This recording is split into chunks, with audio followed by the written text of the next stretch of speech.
Welcome back to my channel. Today we are continuing with the previous video.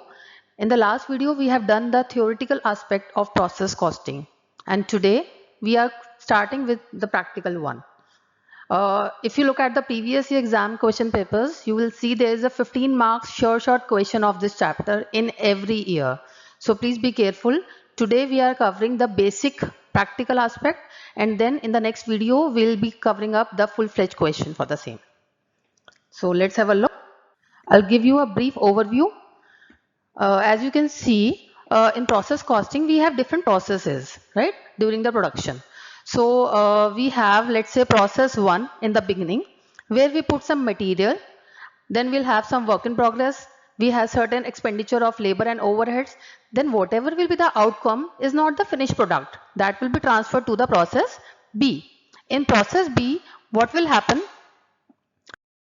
In process B, we have again the transfer from process A. We have another sort of material, labor and other expenditures in this process. Then we have ending work in progress, which will be finally transferred to the final process if we have.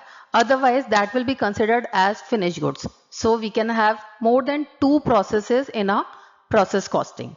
So we'll be computing the cost of each one, then we'll ascertain the final cost of a product. Now let's have a look on this basic problem.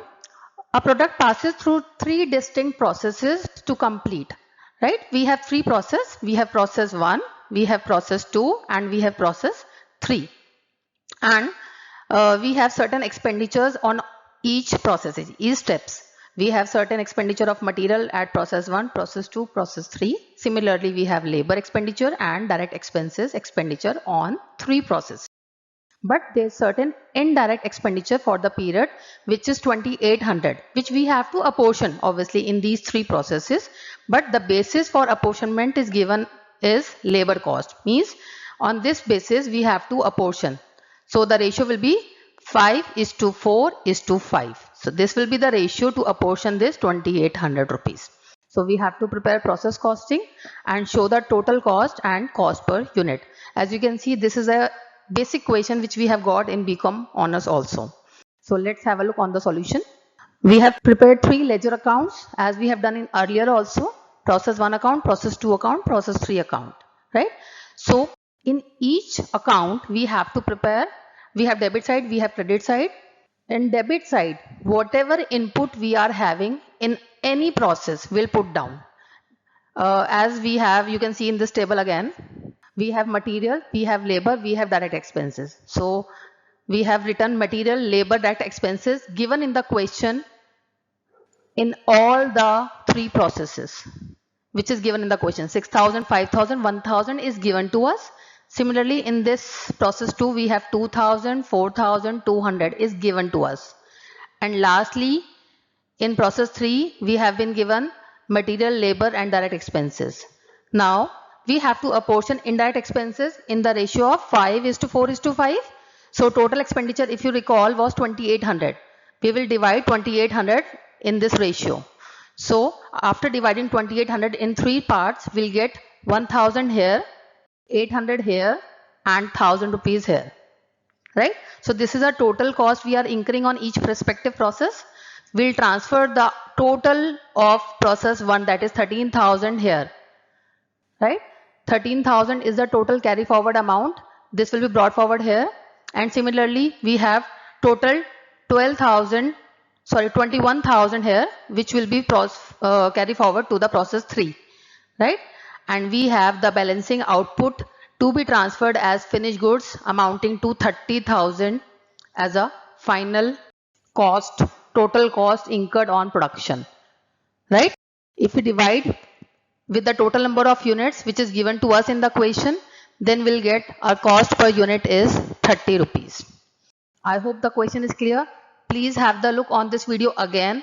Till the time it's not clear, we can't move on, right? So let's have a look on the next part. Now if you talk about the difficult questions, we'll be getting a adjustment of normal loss and abnormal loss. Almost in every question you will find this adjustment. So let's have a look on normal loss today, because it will be overburdened to you if I put all the data in today's video, right? Normal loss. Before coming to the practical, let's have a look what is normal loss all about. Normal loss, which is one which cannot be avoided because of the nature of material, like which is very normal. For example, evaporation or any spoiled quantities, withdrawal from test, sampling. So which is expected under normal conditions, which is expected in any process. So what we have to do in that? What we have to do is, since we can't avoid it and it is there, if we have something physically present in the form of scrap, we can sell it out, and if it's not there, obviously we cannot sell it out. So let's treat it in both the cases, if we have some scrap value and if we don't have any scrap value. So this is a question given to us. We have again material, labor and direct expenses given to us. You can see here 1000 rupees is the material cost, labor 5000, direct expenses 1000. Indirect expenses is allocated only to process A. In this question, we have only one process. Normal wastage is 10% of the input. 10% कितना हो गया? 1000 का 10% is 100. 100 kg is the normal, which is expected. So we have two cases. Scrap value of normal loss is nil, means we don't have any scrap value. And second, if we have the sale value of the scrap at the rate of 1 per unit. So what will be the solution? First case, when the scrap value of normal loss is nil. We have been given material here. We have been given labor, direct expenses. And the indirect expense, as we have only one process, so there is no need to apportion. Total expenditure of process A is 13,000, but we have 100 kgs of normal loss, whose normal selling price is nil given to us. So can I say we have spent 13,000 of cost, this total cost on 900 units only. So we have cost per unit is 14.4. But if we have sold the same 100 kgs for 1 per kg, then we will recover 100 rupees. So my left out cost, left hand side will remain same. So in right hand side, we'll have a cost of 12,900 for 900 units. So you can see our per unit cost has decreased. It has reduced from 14.44 to 14.33.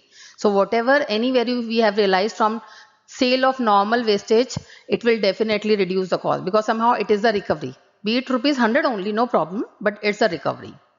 So I hope this question is clear to you all. We'll be covering up the accounting for abnormal loss in the next video. Thank you. Stay tuned.